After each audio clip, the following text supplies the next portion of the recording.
నెల్లూరులో నేరాలు ఘోరాలు పెరిగిపోతున్నాయి. వెంటాడి వేటాడి అత్యంత క్రూరంగా హతమారుస్తున్నారు దుండగులు. వేర్వేరు ప్రాంతాల్లో ఒకే రోజు ఇద్దరు దారుణ హత్యకు గురి కావడం సంచలనం రేపుతోంది. ఈ హత్యలకు పాత కక్షలే కారణమని పోలీసులు భావిస్తున్నారు. ఇదే అంశంపై మరింత సమాచారాన్ని మా ప్రతినిధి అమర్నాథ్ అందిస్తారు. నెల్లూరు నగరంలోని వివిధ ప్రాంతాలలో ఇద్దరు వ్యక్తులు దారుణ హత్యకు గురయ్యారు. అయ్యప్పగుడి సెంటర్లోని బక్షు అనే వ్యక్తి నిన్న అర్ధరాత్రి ఒక దుకాణం వద్దకు వచ్చారు. అక్కడ దుకాణదారుతో మాట్లాడుతుండగా ఇద్దరు గుర్తులేని వ్యక్తులు వచ్చి కత్తులతో బక్షుపై దాడి చేశారు. వెంటనే తీవ్ర గాయాల పాలైన బక్షు గట్టిగా కేకలు వేయడంతో సమీపంలో ఉన్న ఆటో స్టాండ్లో ఉన్న డ్రైవర్లు సంఘటన స్థలానికి చేరుకొని వెంటనే నిందితులు కూడా పట్టుకొని 5వ పోలీస్ స్టేషన్ కూడా సమాచారం ఇచ్చారు. దీంతో పోలీసులు హుటాహుటిన ఘటనా స్థలానికి చేరుకొని నిందితులను అదుపులో తీసుకున్నారు. తీవ్ర గాయాల పాలైన బక్షును ఆసుపత్రికి తరలించారు. అక్కడ ఆసుపత్రిలో చికిత్స పొందుతూ కూడా బక్షు మరణించారు. అంటే మనం ప్రస్తుతం ఘటన జరిగిన ప్రాంతంలో ఉన్నాము. ఈ ప్రాంతం అర్ధరాత్రి పూట కూడా రద్దీగానే ఉంటుంది. ఇక్కడంతా కూడా పూర్తి స్థాయిలో దుకాణాలు కూడా ఉంటాయి. అంటే రాత్రి వరకు కూడా టీ స్టాళ్ళు, హోటల్తో పాటు కొన్ని అవసరమైన దుకాణాలు కూడా అక్కడ ఉంటాయి. ఈ నేపథ్యంలోనే బక్షు కొన్ని సామాన్లు కొనుగోలు చేసేందుకు దుకాణాల వద్దకు వచ్చాడు. దీన్ని గమనించిన ప్రత్యర్థులు ముందుగానే బక్షు మీద ఒక్కసారి కూడా దాడి చేసిన పరిస్థితి.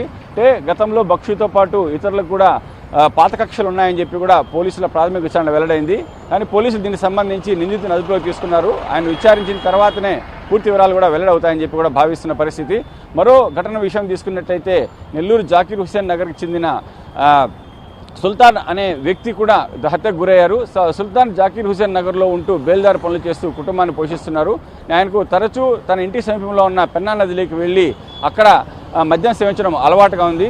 ఈ క్రమంలోనే నిన్న అర్ధరాత్రి సమయంలో పెన్నా నదిలోకి వెళ్ళి మద్యం సేవిస్తుండగా అంటే అక్కడికి వెళ్ళాడు. ఆ క్రమంలోనే అక్కడ నాగరాజుతో పాటు కలీం అనే ఇద్దరు వ్యక్తులు కూడా మద్యం సేవిస్తున్నారు. నాగరాజు, కలీంకు, సుల్తాన్ కూడా గతంలో కూడా విభేదాలు ఉన్నాయి. ఈ నేపథ్యంలో సుల్తాన్ అక్కడికి రావడంతో ఇద్దరి మధ్య కూడా వాగ్వాదం జరిగింది. ఇద్దరు కూడా తీవ్రస్థాయిలో ఘర్షణ పడ్డారు.